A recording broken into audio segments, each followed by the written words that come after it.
வணக்கம். கடந்த வகுப்பில் நாங்கள் பார்த்த விஷயம் வரைவுகள். சில நேர்கோட்டு வரைவுகள் செய்து பார்த்த நாங்கள். அதிண்ட தொடர்ச்சியா இப்போ முதலாவது நான் இங்கு காட்டப் போகிறது ஒரு வட்ட வரைவு. வட்ட வரைவு ஒரு குறிப்பிட்ட ஒரு வகுப்பில் தரம் 10ல் ஐசிடி எத்தனை பேர் எடுக்கணும்? 45. சில தடவை பார்ப்போம். அக்ரிகல்ச்சர் ஒரு 20 வைப்போம். ஹோம் சயின்ஸும் 12 பேர். ஹெல்த்தில் 65 பேர்.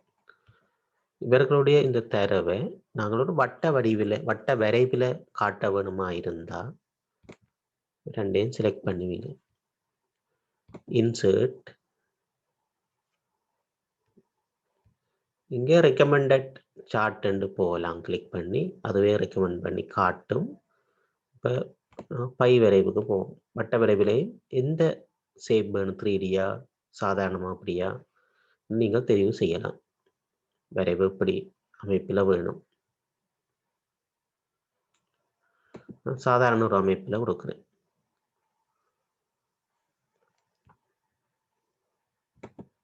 டைட்டில் நீங்கள் மாத்திரம்னா மாற்றிக்கொள்ளலாம்.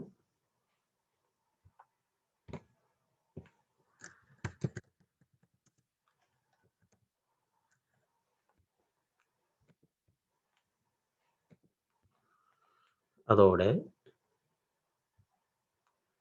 உங்களுடைய தரவு எப்படி காட்சிப்படுத்தணுமோ அந்த வேறு அமைப்புகளை இங்கே பார்க்கலாம். இதில் பெர்சன்டேஜை காட்டுது.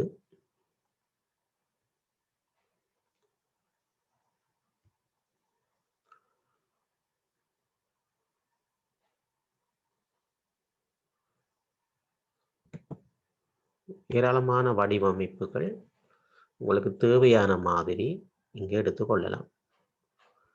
வட்ட வரைவு நீங்கள் தரவுகளை கொடுத்து இன்சர்ட்டுக்குள்ள போய் சார்ட் என்றதுக்குள்ள பை சார்ட்டை தெரிவு செய்தால் போதும். இங்கே நீங்கள் இட்டைப்படுத்தும் போது தரவுகள் இது 45, 85 என்று இட்டைப்படுத்தும் போது தானாகவே இந்த தரவு வரைவு மாறும்.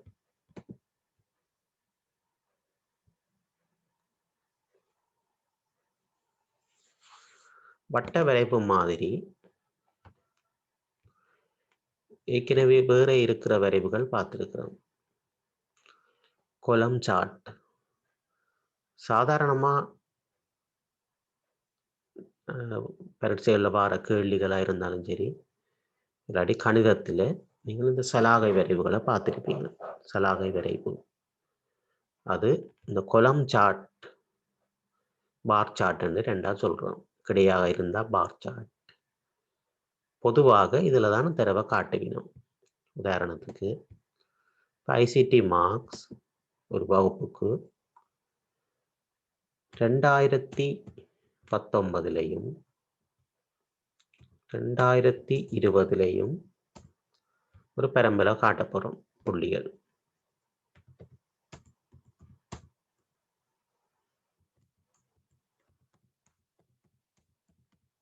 வேறு மாணவர்களுடைய புள்ளிகளை காட்ட போகிறோம்.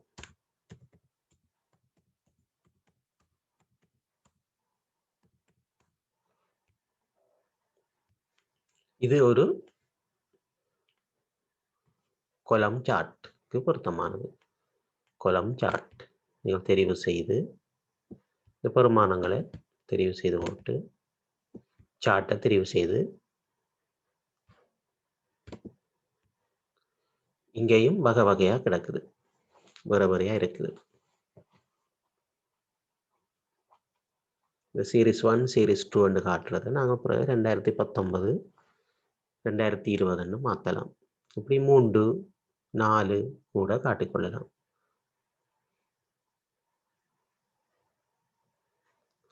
இது கொலம் சார்ட்.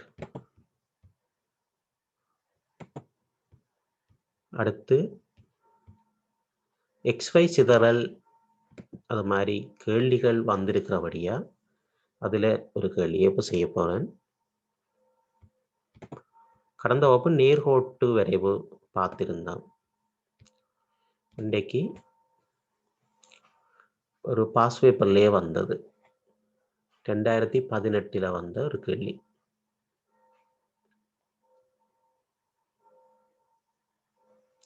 சமன்பாடு y சமன் px வர்க்கம் சக qx plus r ஐ பயன்படுத்தி தரப்பட்ட x-இன் பெறுமானங்களுக்கு ஒத்த y-இன் பெறுமானங்களை கணிக்க வேண்டியுள்ளது. pqr ஆகிய மாறிகளின் பெறுமானங்கள் முறையே b1, b2, b3 ஆகிய கலங்களிலும் x-இன் பெறுமானங்கள் C2 C6 வரையாக வீச்சிலையும் தரப்பட்டிருக்கு.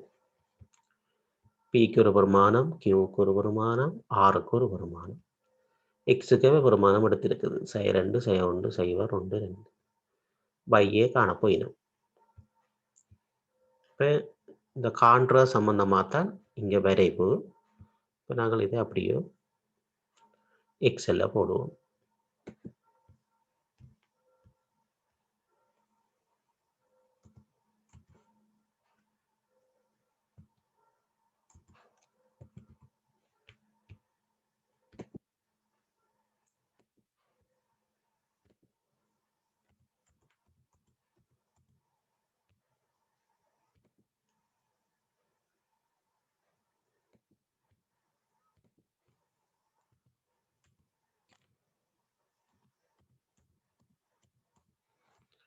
ரெண்டையும் ஒன்றையும் டைப் பண்ணி போட்டு நிரப்பு கைப்பிடியால் மிகுதியை எடுக்கலாம். இதுக்குள்ள y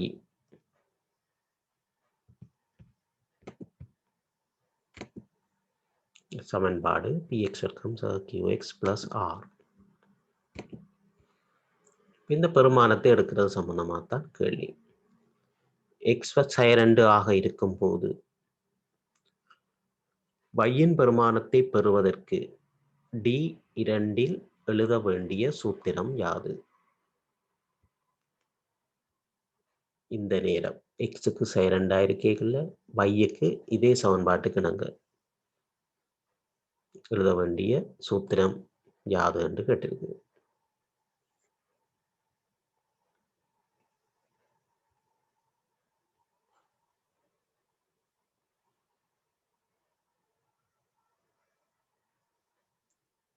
px வர்க்கம் p-ன்ற பெறுமானம் ஒரு மாற்றமடையாத மாதிரி பார்க்கணும். சார்பற்ற கலங்கள் என்று சொல்வோம். அதுக்குரிய கல முகவரி p-ன்ற பெறுமானம் 2 b1 அடக்கு. b1 பெறுமானத்தை C2 பெருக்க வேண்டி வரும். C2 எங்களுக்கு வர்க்கம் என்றபடியா C2 தர C2 அது மாற வேண்டிய பெறுமானம். C2 மாற விடணும் C3 ஆக. இப்போ அங்கே $சைன் அதுக்கு இருக்காது, ஆனால் B1க்கு இருக்கலாம். சக Q-ன்ற பெறுமானம் B2 அதுவும் ஒரு மாறிலி, மாறாத பெறுமானம்.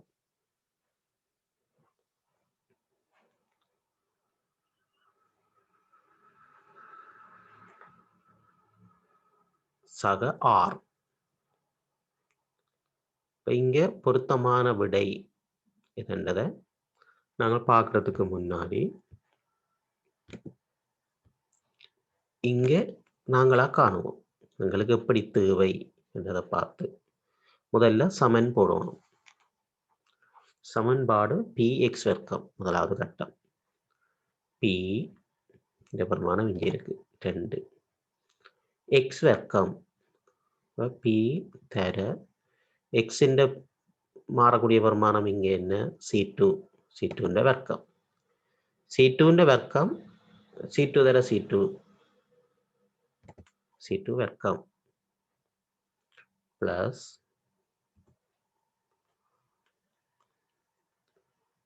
px வர்க்கம் சக qx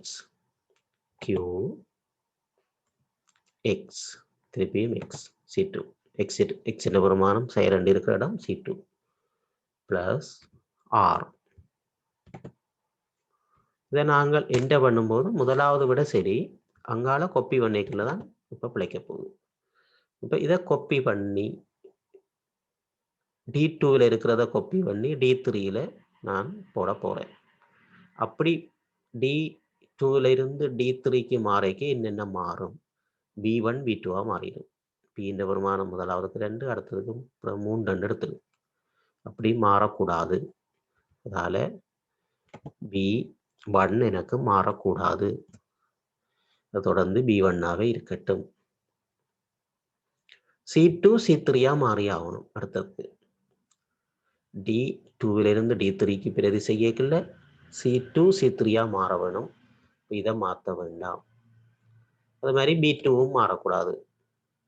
Q இந்த வருமானம் அதுக்கு இருக்கிறது கீழே கொப்பி பண்ணிக்க மாற விடக்கூடாது. இவ்வளவு திருத்தங்கள் செய்தால் போதும். இதை நிரப்பு கைப்பிடியை பயன்படுத்தி ஏனைய பெருமானம் காண்றதுக்காகத்தான் இந்த சமன்பாட்டை அப்படி வடிவமைக்க கேட்கணும். சரி, இதுதான் சமன்பாடு எங்களுக்கு விளக்குது. இப்ப பிக்கு முன்னால ஒரு $சைன் போட்டா பிழையா? இல்லை. பி இப்ப நிலைக்குத்தா பிரதி செய்யக்குள்ள மாறக்கூடாதுன்றதுக்காகத்தான் 1க்கு முன்னால $சைன் போட்டேன் நான். கிடையாக பியும் மாறக்கூடாது, சியாக இல்லாட்டி டியாக மாறக்கூடாதுன்னா பிக்கு முன்னால $சைன் போடலாம். இப்ப நாங்கள் இங்க விடைகளை கிரகிப்போம். இதே ஒத்த வடிவத்தில் இருக்கிறதுக்கு இந்த விடை நீங்கள் இப்ப போடலாம். எனக்கு விட போடலாம். பொருத்தமான விடை உங்களுக்கு இப்ப தெரியும்.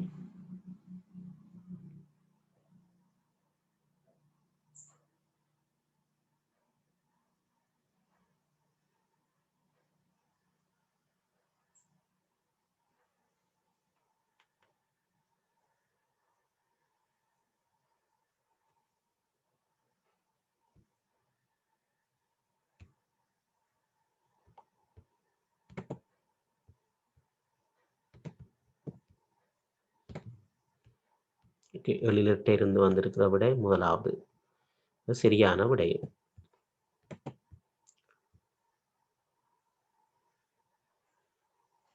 அதாவது பிக்கு $சைன் சேர்த்து போட்டு இருக்குது. மற்றபடி சரி. அதாவது நிடை மற்றும் நிடல் சார்பற்ற கலமா பயன்படுத்தி இருக்கணும். எங்களுக்கு மாறாம இருந்தா சரி. அதாவது முதலாவது சரி.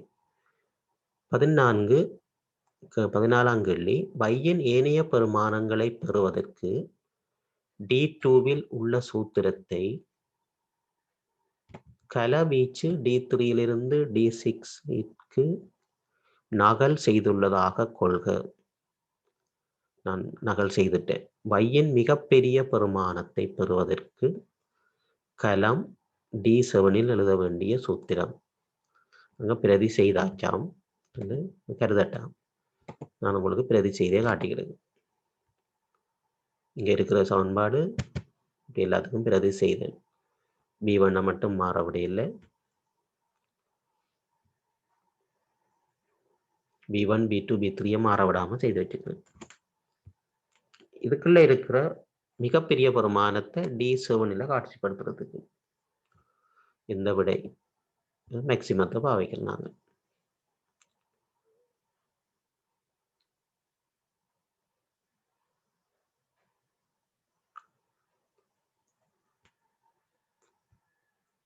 சரி, இது உங்களுக்கு பார்க்கவே விட தெரியுது.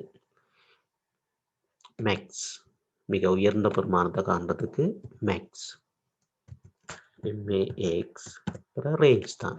ரேஞ்ச்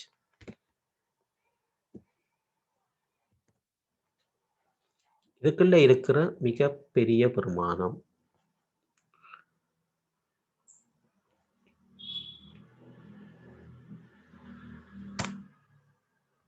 சரி 19. சரி, சிவானியா 3வது விட போட்டுக்கிறீங்க. ஓகே, சரியான விடை 3வது மேக்ஸ். அங்கால ரேஞ்ச் அதுக்குள்ள உயர் பெருமானத்தை அது கண்டுபிடிக்க போகுது. இப்ப நாங்கள் இதுக்கு ஒரு வரைவை கீறி பார்த்துட்டு அடுத்த கேள்விக்கு போவோம். இப்போ இவ்வளவு தான் எங்க எக்ஸுக்கும் வைக்குமான x கொத்த y-ன் பெருமானங்கள். அதாவது தரம் 10லையும் 11லையும் இந்த இருபடி சார்புக்கு வரைவுக்கு இருவீங்களான்னு நினைக்கிறேன். இருபடி சார்புக்கான வரைவு எப்படி வரும் என்று பார்க்கிறது இங்கே பெருமானத்தை கொடுத்து நாங்கள் பார்க்கலாம். இன்சர்ட்டுக்குள்ள வந்து xy சிதறல்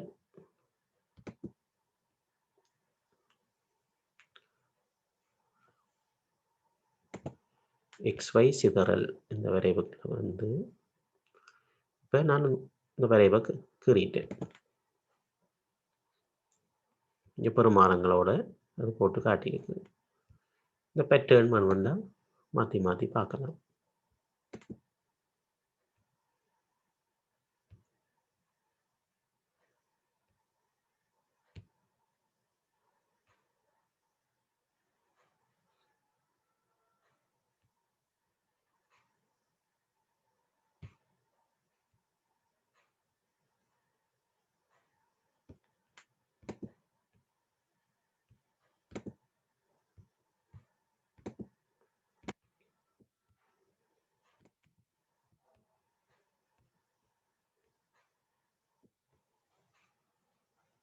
இதே போல இப்போ நாங்கள் பொதுவாக சில சுலபமான வரைவுகளையும் பார்ப்போம். நீங்கள் y சமன் x வர்க்கம்ண்டா எப்படி வரைவு இருக்கும், அது மாதிரி தான் இப்போ கீறினதும் அதுதான். இப்போ இலகுவான சிலதை பார்ப்போம். y சமன்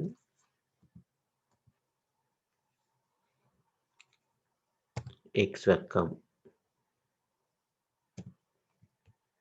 இப்போ x-ன் பெருமானம் நீங்கள் எடுக்கணும், y-ன் பெருமானத்தை கண்டுபிடிக்கணும். x-ன் பெருமான ஆயிடை -3 எடுப்போம். இங்கே உங்களுக்கு கணிக்கிற வேலை இல்லை, இப்படியே 3 மட்டும் எடுப்போம் பெருமானம். y-க்கு சமன் y சமன் x வர்க்கம் தானே, இப்போ x-ன் வர்க்கம் இப்படி நேரடியாக போடலாம். x-ன் இரண்டாம் வலு 9 உங்களுக்கு தெரியும். இதை நிரப்பு கைவிடியால பிரதி செய்து ஏனைய x பெருமானங்களுக்கு y-ஐ காணுவோம். இதுக்குள்ள சமன்பாட்டு வழியாக பாருங்க. இதில் எளிதாக கேட்டு கிடக்கு. அதாவது y சமன் x வர்க்கம் சாதாரண வரைவு, அதுக்கு y பெருமானங்களை நான் காண்றேன். b3 தர b3 என்னும் போட்டிருக்கலாம். இனி அங்கால மற்ற கிழங்களுக்கு பிரதி செய்து கிடக்கு. b3 b4 ஆக மாறுறதையும் பாருங்க. இவ்வளத்தையும் தெரிவு செய்து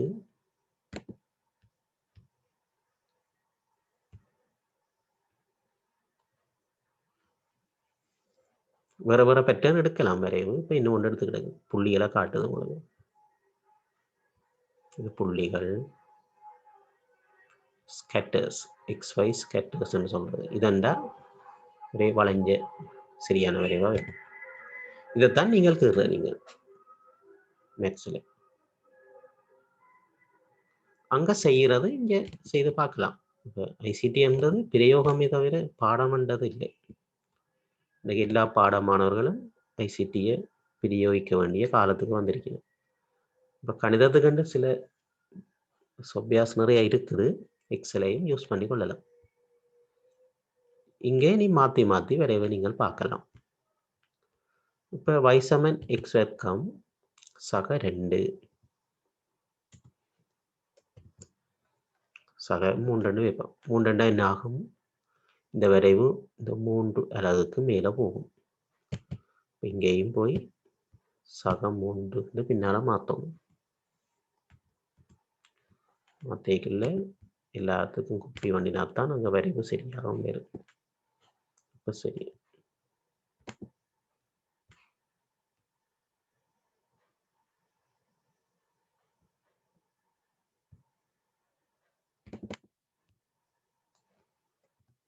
கூட்டலுக்கு பெருக்கலை போட்டுட்டேன்.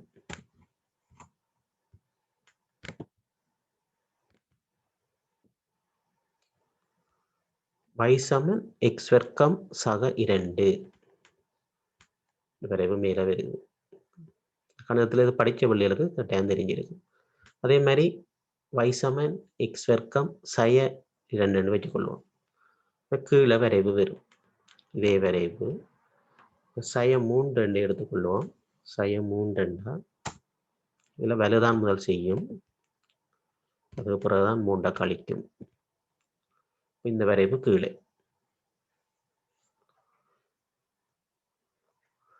y சமன் சய x வர்க்கம் என்றா வரைவு தலை கீழாக வரும். என்ன வரைவு நீங்கள் நினைக்கிறீங்களோ எல்லாமே இங்கே செய்து பார்க்கலாம். x வர்க்கத்துக்கு முன்னால சய வந்தா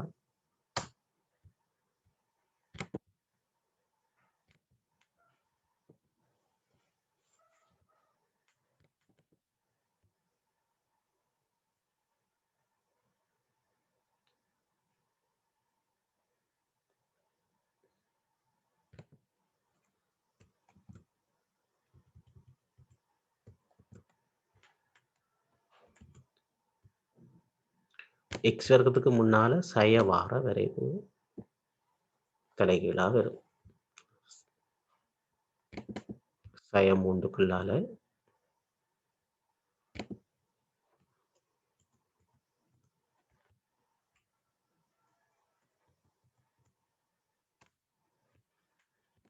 சரி, இவ்வாறு பல வரைவுகளை நீங்கள் முயற்சி செய்து பார்க்கலாம். இப்போ இந்த கேள்வி தொடர்ந்து இங்கே இருக்குது, பார்ப்போம். ஒரு விரிதாள் கலத்திற்கு சூத்திரம் 6 சய 2 முழுவதின் வலு 2 பிரேக்கெட் தான் முதல்ல செய்வோம். பிரேக்கெட் 6 சய 2 5 சக 4 பிரேக்கெட்டுக்கு இருக்குது, அதைத்தான் முதல்ல நீங்கள் செய்யணும். அதுக்கு பிறகு வலு, அதுக்கு பிறகு கூட்டல், மன்னிக்கவும், பெருக்கல், பிரித்தல், கடைசியில தான் கூட்டல் கழித்தல். இப்போ இது என்ன விட வரும் என்று நீங்கள் சொல்லலாம், அல்லது எனக்கு குறுந்தகவலாக போடலாம். 6 சய 2 முதல் பார்ப்பீங்க, வலு, முதல்ல பிரேக்கெட், வலுவுக்கு அடுத்தது பிரித்தல். இதுக்கு இது விட வரும்.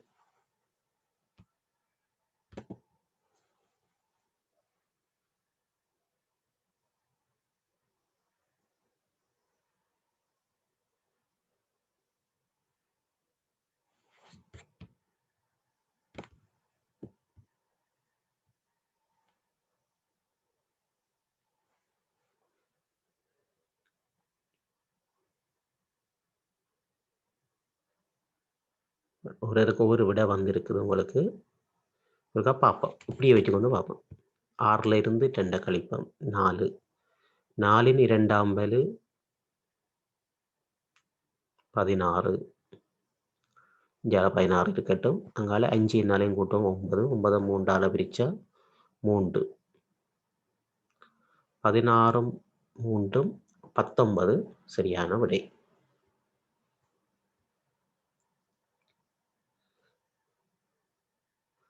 ரெண்டு பேர் போட்டிருக்கீங்க, 2 பேர் விடையும் சரியான விடை. இதை தொடர்ந்து உங்களுக்கு இருக்கிற பயிற்சி என்னென்றா, இதை பார்த்து கொண்டிருக்கிற பிள்ளைகள் யூடியூப்லையும் சரி அல்லது நேரடியாகவும் சரி, நீங்கள் பாஸ் பேப்பர் கேள்விகள் ஏதாவது, இப்போ 2018 பார்த்து கொண்டிருக்கிறோம், இந்த கேள்விகளில் பகுதி 2 கேள்விகளையும் நீங்கள் பகுதி 2 தான் முதல்ல செய்யணும். இது ஒரு ஒப்படையா நினைச்சு இதை செய்து எனக்கு அனுப்புங்க. என்னுடைய இமெயில் ஐடிக்கு அனுப்பலாம், அல்லது நேரடியாக வைபர் இல்லாட்டி வாட்ஸ்அப்புக்கு அனுப்புகிறேன். 0776 70 16 61. இதுதான் இந்த வைபரும் சரி அல்லது வாட்ஸ்அப், சாதாரணமாக கால் பண்ணுறேன். இந்த கேள்விகளை நீங்கள் முழுமையாக டைப் பண்ணி, இது ஃபோனிலையும் செய்யலாம், எக்ஸல் கேள்வியை சாம்பிள் காட்டுறேன். 4வது கேள்வி ஃபோனில் செய்யலாம் வடிவம் செய்து எப்படி விட கேட்கணும் எப்படி விட செய்யலை எழுதணுமென்றது வேறு. அதை நாங்கள் அடுத்த வகுப்பை பார்ப்போம். ஆனால் நீங்களாக செய்ய ட்ரை பண்ணி நீங்களாக இருந்தால் ஈஸியாக இந்த கேள்விகளை அணுகக்கூடியதாக இருக்குது. இதை பற்றி ஏதாவது ஹெல்ப் வேணுமென்னா எனக்கு நீங்கள் கால் பண்ணி கொள்ளலாம். அடுத்த வகுப்பில் நாங்கள் செகண்ட் பார்ட்டுக்குரிய சில கேள்விகளை பார்க்கலாம்.